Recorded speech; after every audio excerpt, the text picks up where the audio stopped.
take this shot to start off. Yes, sir. Salud.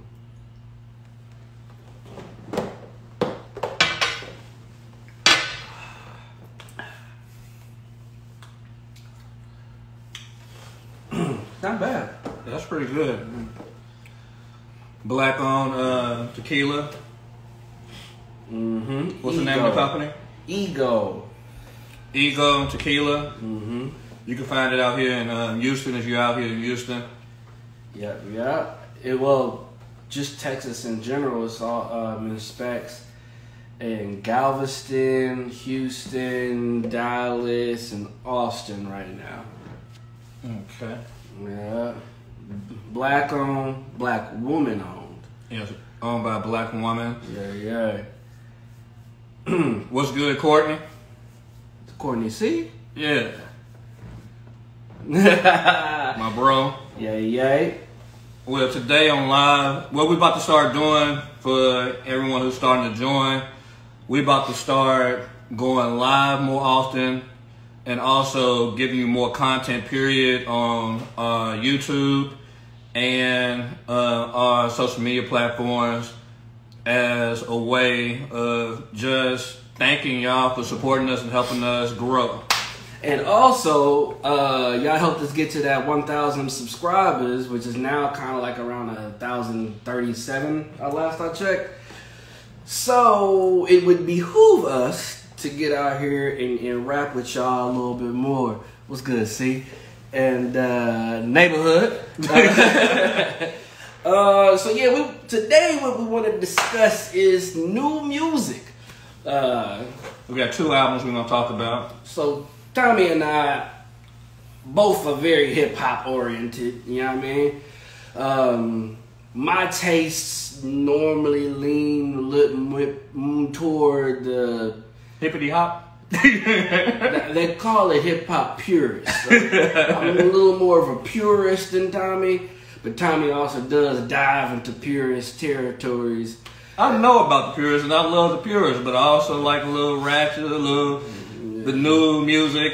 It's not exactly rap. I personally stay away from some of that shit, but for the purposes of discussion, obviously, I do listen. I don't ever just say I hate some shit just to say I hate it. I'll listen to it and give it a chance. So, album number 1, I want to get straight to it. Meek Mill. Meek Mill. Expensive Pain. Expensive Pain is the album. What's your thoughts? First of all, I'm sick and fucking tired of albums with like 17, 18 plus tracks. I'm fucking tired of it. It used to be back in the day, a classic album had 11 to 12, maybe 13. 11 to 12, unless you like real good and could put it out a tenner. Mm-hmm. Like Common put out a 10, you know what I mean? Some shit like that. Which is undeniable classic. So I hate the length of it. Before we break it down song by song, on a 1 to 10, I give it a 5.5. And I give it a 6.5, 7. That's fair. I thought you would be around the 6 and 6.5 anyway. Yeah, 6. I want to give it a 6.5, but because here's the thing, the album isn't geared for like what I actually like. I hate when Meek is doing the yell at me rap. So I realize there's a total audience for that type of rap from Meek. For that audience, they probably love the album. But for me, it's just not for me. But I can still, for me personally, it's a 6.5. But in general, I think it's probably a 7. I hate auto-tune rappers. Like, anytime rappers auto-tune, I'm probably gonna hate that shit. And he does that very often on this album, and I don't like any of it at all.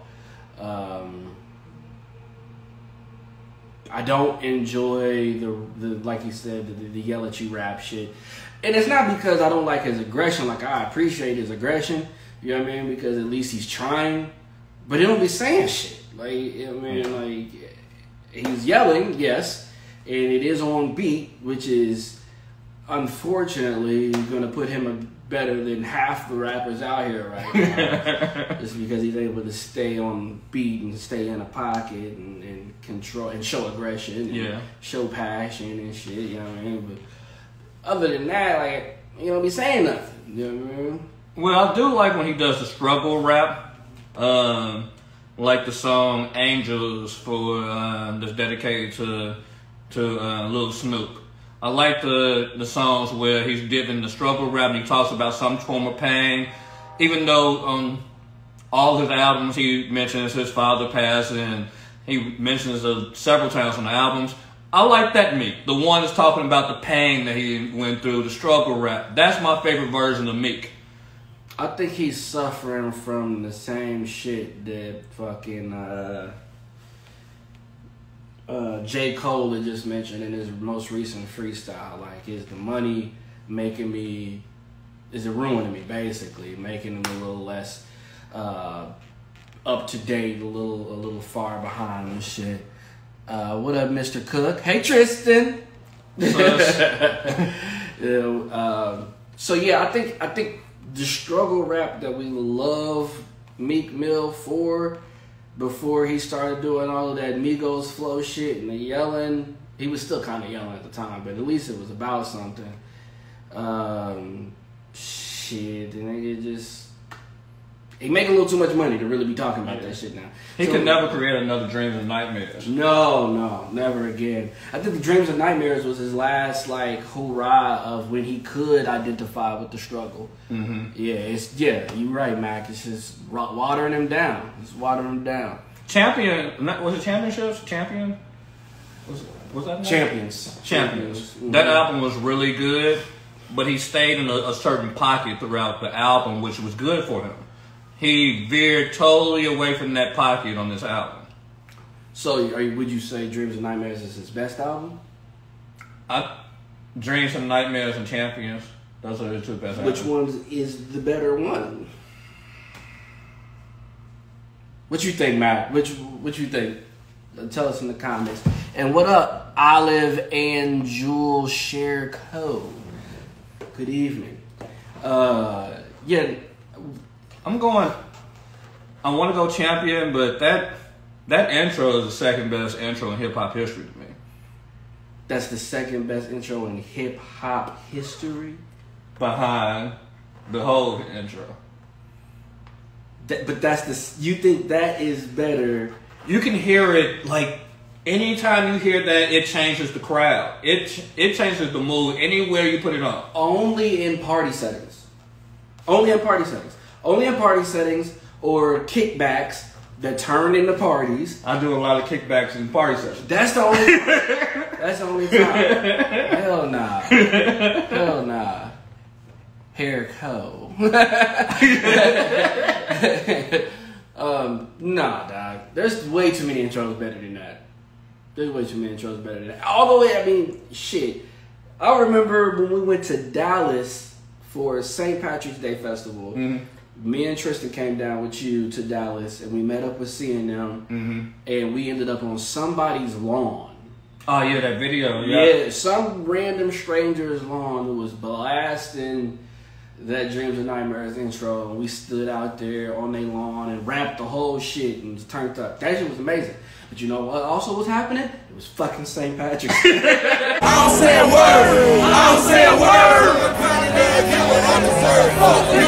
Hold on, wait a minute. I thought I was finished. Put up on that ass and I thought it was winning. Just as many niggas look like Papa on his spinning. Couple of niggas, captain and lieutenant. I'm the top can of me, keep on like a pro. I'm not gonna just turn that shit on every day. Like, that's not an everyday thing. But when you hear it and you're in the environment, in that specific environment, it gets the people going. It gets the people going. In that specific environment. But that's it. Corey M, what up? I would put 2, I would put fucking Wake Up Mr. West. Yeah. I would put that above that. I would put To All My People that's just dealing just to get by, stack your money. I'm gonna put that above Dreams and Nightmares. Of course, Ho's that's Dynasty album. that Dynasty album intro. Ho's Blueprint album intro. That was my next. The Blueprint intro. Yeah, is definitely ahead of that. I'm probably gonna also say to y'all just coming in, we're giving our review on the Meek Mill album. Yeah. It's DJ Lady Neil. How you doing? Welcome. Yeah. So just to brief you, Meek Mill's new album, I gave it a 5.5. Tommy gave it a 6.5. 6.5. And he had the unmitigated gall to say that the Dreams and Nightmares intro is the second best intro ever. But I just proved to him that it wasn't. Because I could already name 4 off the top of my head. And I'm sure if I thought longer, I could give you more intros than that shit. But yeah, so track by track, what are the standouts? I felt like he gave the good old college try on that Fucking With Me record with what's my man name? A$AP Ferg. A$AP Ferg. First of all, secretly, I'm an A$AP Ferg fan. You ain't gonna hear it nowhere else because I'm never gonna say it again. Even though this is recorded and gonna be put on YouTube and shit. Blue Notes 2. Blue Notes 2. Blue Notes 2 with Uzi. All right, so I am an avid anti-Lil Uzi person. Right? Stay away from this little piece of shit as much as possible. But it's a good song when even he's on there and it don't sound bad and I don't run from it. That's a good track. Yeah. That's a good track. In fact, it might be the best track on there so far that I've heard as a song. He really didn't start making those. Track 9, whatever track 9 is, what the fuck is track 9? I'll tell you in a second. Because I'm riding with Tommy. Let me get you back. The second half of the album is better than the first half of the album. Who got bars, Cordy? Don't you say Lil Uzi got bars. Don't you say that. I think that's what he told you. He better not say that. I just went up on my price. Disgusting. So I got leaving work. I got to Tommy crib and I was on track 9. And at track 9 was the first time he said anything that impressed me. And that was the rhyme scheme about of course, the fucking Richard Millie. And women compared tweaking. Which one is tweaking? How that shit go? With Vori. That's the one. That's it. Right now in the industry, if you put Lil Baby on something, it's gonna go. And if you put Lil Durk on something, it's gonna do well. So both of them together, I see the fucking dream and I see the vision, but I'm not all the way sold on that shit, man. Are they a rap group? Are they? Might be. They got an album together. But that don't make them a group. Was Slaughterhouse a group? Yeah, but they have multiple albums. They went on tour. They have mixtapes. They going on tour together. Baby and Durk? Yeah. They're going on tour together? Yeah. Keep me far fucking away from that tour. Track 5, Expensive Pain. No, thank you. I like Expensive Pain. No, thank you. He hates it.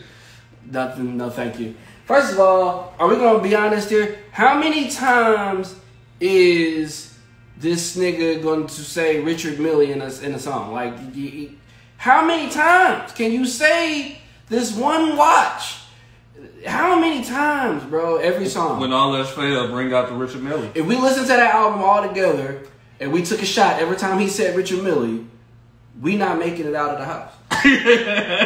Not making it out of the fucking house, dog. It's not happening. Semantics. That's not semantics. He's just not good on this album. Not good. I think he's officially at the mark when he's made it. What we love him for originally is never coming back. Mm-hmm. Never coming back. The nigga hangs out with old white men now. He raps about it also in the album somewhere. Yeah, what's the owner of the team? Robert Kraft. Robert Kraft. This nigga be... He also hangs out with the owner of the Eagles and the 76ers. Anybody hanging out with Robert Kraft, I don't want no rap from. No rap from that. Meek synonymous with finding a rhyming word and running with it. Yeah. Yeah. That nigga will just take one word and fucking choke the shit out of it. And right now, it's Richard Mille. Tommy, you mentioned earlier, before that, it was Pasta. Pastas and mobsters. Popsta Mobster. Popsta Mobster. Little Lobster. Little Lobster. Yeah, I'm cool on that nigga, dog. He used to always say pasta, lobster, lobster. Yeah. He's and generally he's not a super intelligent guy. So it would make sense that once he learns a new word, he runs with it. You know, he wanted to keep it in his vocabulary. Yeah, which is fair. You know, which is fair. You know, I just don't want too much rap from a nigga with 5 words. I don't. So yeah, 5.5. I gave it 6.5, so that's a 6. If I'm drunk and it's in the background and you cut out the auto-tune songs, I'll bump it up to a 6. But that's it. Next album we wanted to discuss is D Smoke's sophomore album. Yes. D Smoke's sophomore album, which is named...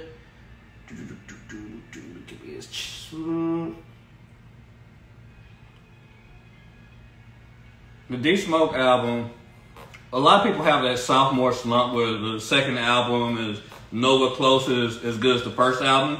Yeah. I'm thankful that D Smoke didn't have that same experience. I actually like this album either just as good as the first album or better than the first album. Like he definitely, his creativity in it, the songs he decided to like, the beat selection. The beat selection is very good on this album. Super good. That first album was Black something. Black Thought. Yeah. For some reason, I guess I don't. The Wi-Fi is tripping. So with the album, I'll start off talking about one of the songs that actually stands out. War and Wonders is the name of the album. My fault. Yo, what up, Biz? Biz. What kind of rating are you doing? What do you mean? What kind of rating am I doing, bro? Hold on, Mac. Okay, this is how I rate hip hop. Just this is how I rate hip hop. A 10 is a classic, a certified, undeniable classic. That means the bars are there. That means the content is official. That means, my guys, this could have used better beats, but the lyrics on point. Tripping. War and Wonders is the name. But yeah, 10, classic. The content is there, the flow is there, the bars are there, the passion is there, the topics, the even the album artwork, however it's packaged, the flow of the album, so how it syncs up. You know what I mean? What's it called when you can go back and listen to something? Replay value. Replay value. If all of that shit matches up, then that's how I give it a 10. But a 1 is I never want to hear this album again on my own, in the car, in the club. I don't want to hear this shit ever. What's a 5? The middle ground. A 5 is going to be you rapped, and it didn't Piss Me Off. And You Know How to Rhyme Words. And you stayed on beat. You stayed on beat. Your words do rhyme. You can tell that there are bars in place on a regular measure. You know what I mean? That's a 5. You know what I mean? It's bare minimum. The bare fucking minimum. Yeah, that's a 5. Yeah, and that shit is a 5.5 to me. Maybe if this was his like a first album, right? And this was a new artist, I would probably give him like a 6.5. A 6.5. I'd be like, oh, okay, this is for a new guy. This isn't bad. You know what I mean? I'll never come back to it, but it's not bad. But for somebody in his shoes, dog, nah, that's a 5.5, bro. You're not stepping up to the plate. Well, What'd you give a D Smoke? That D Smoke, I gave it 8. I gave it an 8. I gave it an 8. War and Wonders. We had mentioned it earlier. That first album was Black Habits. Black Habit. Okay. That War and Wonders from jump is go time. It's go time, dog. I love that shit. Dirty Mercedes. Oh yeah, Dirty Mercedes. Look, just reading the track list, I had no idea what he was going to be talking about. Road Rage. Dog. That's straight West Coast right there. That's Road West Rage. Coast. This shit is amazing, dog. Like the reason I had to stop at an 8 and I didn't give him more is because maybe if you're just a strictly East Coast guy, you might not fuck with it. Like if you have no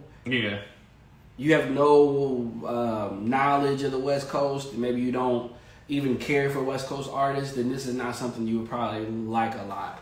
You know what I mean? The reason why I stopped at an 8 because I would have gave it a 9 if he would have had Rapture on the album. Oh my he released God. on the by itself. Rapture would have automatically took it to a 9. Yeah. If you haven't heard it, you guys, Rapture by D Smoke. It's not on the album and it's not on his first album. But there is a video and there's a song. And check it out on YouTube. It's amazing. For anybody, so this is also going to go up on YouTube. For anyone who has not paid attention to D Smoke for whatever reason, go listen. I feel like because his whole thing is like a gift and a curse. Like because he was on that show, what was the name of the show?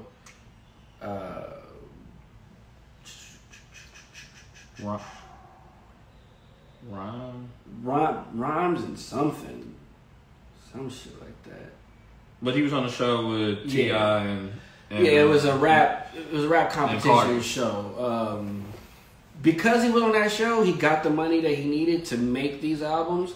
So, Black Habits, War and Wonders. He also had an album that came out like immediately after the show, which was called... It was more of an EP though. Yeah, it was more Inglewood High. And look, coming off the show, I didn't know. You know what I mean? Because I was like, maybe he just did good on the show. Maybe he can't put an album together to save his life. Inglewood High immediately is the shit, dog. Courtney and Mac actually are the reason why I listened to the first album. They was telling me how good it was, and then when I checked it out like that, it really is that good. Really is. In fact, I would give Inglewood High an 8.5. Okay. And I give War and Wonders an 8. Okay. Inglewood High is really, really dope. You want to take a shot? Why not? Yeah. Who all still in here? There ain't too many of us in here. Y'all, you brothers got something to drink? Because we do.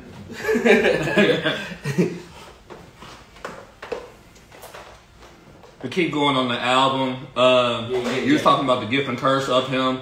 And I think he has a bigger gift and curse is the fact that I'll rewind back. So back in the day, a lot of rappers tried to sound like Jay-Z. And every single rapper who tried to sound like Jay-Z failed. They never blew up. And they never had successful careers because they tried to sound like Jay-Z. On the flip side, D Smoke. A couple of the niggas did have success. Not longevity. They had like one album. Fab Fab sounds more like... Fab patterned this whole shit after all. It's a mix between Hov and Mace.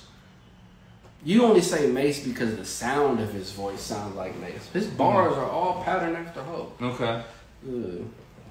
But D Smoke sounds exactly like Kendrick. If I just played a D Smoke song for someone and they didn't know who D Smoke was, they just heard it, heard the voice, they were like, oh shit, what's this new Kendrick? Yeah, for sure. He sounds exactly like Kendrick. It is a gift and curse, yeah. And he raps exactly like Kendrick. Of course, said he already took a shot.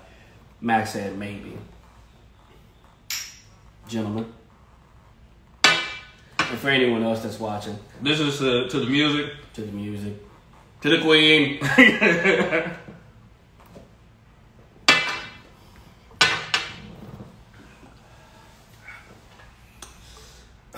So, I don't know if the wife is still watching.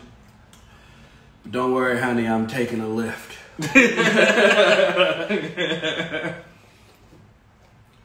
Any more standout tracks on the album that you want to bring up before Mac just close said he's out? taking a shot. On that album, Dirty Mercedes was really the standout for me. Let me pull it up so I can see the track list. Yeah. Pulling it up now. I have a couple that really stood out for me.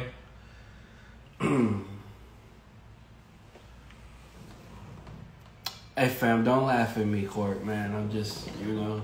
So I really like Mind My Business. The beat for Oh my My god, Business. Mind My Business was dope. It reminds me of a track that Tupac would have rapped to if Tupac was alive. And even the setup with the skit right before it, rappers need to get back to skits, dog. Like, don't overdo it. But, you know, like, set the song up. You know what I mean? Or even if it's after the song, conclude this shit. Or even if it's like on some Mace funny shit with the Mad Rapper skits, make some niggas laugh, you know what I mean? Scare some motherfuckers like X used to do. Yeah. X used to have skits and niggas getting shot. You know what I mean? And wow. You stab, you know what I mean? Stab a motherfucker in your records, man. Don't be afraid. Don't be afraid. I like that shit. It's only entertainment. It's only entertainment. Are you not entertained? Yeah, dog. That shit crazy. But, that is a great fucking song. Better Have also at the very end. I have not made it to the end. Actually, I stopped right here at Stay True. You actually might go up to an 8.5 if I hear the rest of if it. you hear the rest of the album. Because this little pocket from basically 11 to the end. For the people that can't see the phone, 11 to 15 is what he's saying. And I stopped at track 10. So you're saying 11 to 15 is going to make it from an 8 to an 8.5. Because the song he has with Marshall at number 15 and Better Half at number 14, both of them will help you increase your point score. I love that he keeps making songs with Marsha Ambrosius. I love that shit. That shit is fucking cool. And of course, good thing with Ty Dolla $ign, I know he's trying to get on the radio with that shit. Because you don't just add Ty Dolla $ign to your record unless you want it on the radio. Ty Dolla $ign is, and I've said this before because I don't know. Ty Dolla $ign is like parsley in the industry. Everybody, if you want to, they just throw Ty Dolla $ign on everything, anything. Everybody got a song with Ty Dolla $ign. That nigga's parsley, dog. They just, the song's alright. What is it missing? A little Ty Dolla. Sprinkle Ty Dolla on that motherfucker. He gets sprinkled on so many dishes that his last album was called Featuring Ty Dolla $ign. It's the name of the fucking album, dog. Like, even he knows. So what's that guy? He got a restaurant in Dallas now. Salt Bay. Yeah, he's the Salt Bay of music. Yeah, he's drop a little shit off his little hairy ass arm, dog. Pause. What's up, Chanel number 14? Next thing you know, you got you a hit. Chanel number 14. He did another song that I think he's trying to get commercial play. He has an Afrobeat song on there. And I know how you feel about Afrobeat. How I feel about Afrobeats. Look, dog, I've only said this in private, but fuck it. You can trust them out there. Yeah, I can trust y'all, man. I'm fucking tired. Like, I don't like Afrobeats unless I am out and about and not sober. Like, if I'm sober and at the crib, I'm not listening to Afro beats, dog. Like, it's the same rhythm, which I understand. You know, the whole culture of it is just like rhythms with reggae. But So you want to hear it the same night that you listening to Dreaming Nightmare? If a good DJ, you want to hear the same night. A good DJ is going to give you an Afrobeat set. Mm-hmm. Is going to give you Dreams and Nightmares at some point, probably around like midnight, 12:30, somewhere around in there, like at the height of that hole. At the height of that hole, it'll drop that Dreams and Nightmares. You know what I mean? He probably even tease it, like on the song before, and then just all you hear is boom, and then just take it away. That's it. You know what I mean? You get your Afro beats, you get your Dreams and Nightmares, and you gotta get your shit. We in Texas, you know what I mean? You gotta get your Texas music at some point. Oh yeah. I was in the club one night. Drop all of that shit that I didn't hear until I moved here, dog. Some Big Kings. Yeah. Or Hit it with the hammer. Yeah. That's the song. Look That's at the Big him. King. Look at him. That's the Big King.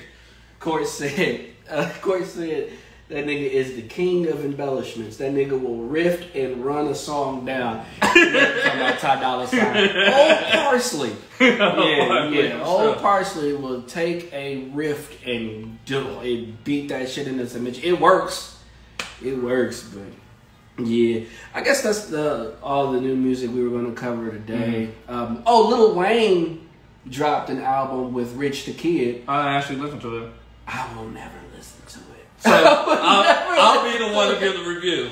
Yeah. It's a 5. Based on his standards that he said, it's a 5. Wayne is Wayne. Wayne is spitting on it on the songs on every song, kind of. But hey, Miss Quita.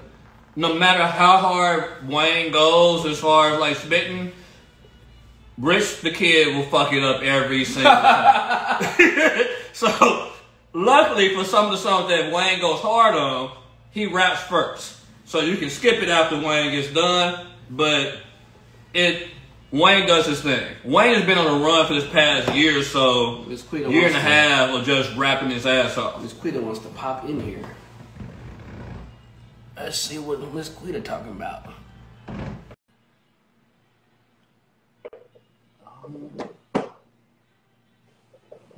Oh, she declined. Okay. She must have did that shit on accident.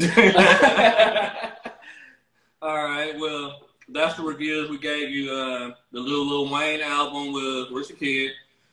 We gave you the Expensive Pain by Meek Mill. Yeah. And the D-Smoke album. Hello, Miss Quita. Hello, wee woo.